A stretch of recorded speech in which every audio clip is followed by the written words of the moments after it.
And we're trying to keep the firefighters moving through on a regular basis so that they don't get exposed to the elements at this point. You might ask, with 70 pounds of coats and gear on and only a few feet from a roaring blaze, how can firefighters get cold? It's like a kid out riding a sled. Your toes get cold, your fingers get cold, and you're soaking wet.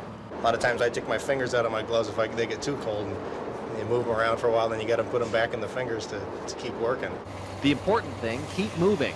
Yeah, that's the important thing. You know, once you start standing around, that's about it. You're done.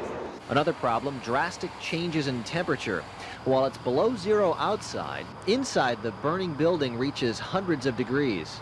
Get cold, and then you go in and you sweat, and then you come back out, and your sweat freezes, and it gets pretty miserable. When it comes to the trucks, you might think bad roads are the driver's only concern. That's wrong. In extreme cold, it'll freeze up fairly rapidly. Then you can't pump any water or anything, and that becomes a problem. After the fire, the real cold sets in. Everything, including your coat, starts to freeze, and that makes for a chilly ride back to the firehouse. It's probably worse on the run you make after the fire, because you only got one set of turnout gear. And so you got to throw those wet clothes on and go back out into it. But will winter weather drive these rescuers from their trucks? No, winters aren't long enough. Three months maybe. Well, it's plenty long enough, that's for sure. 2 months would be fine with me. Have the snow and the cold and be done with it and get on to the spring. That'd be great.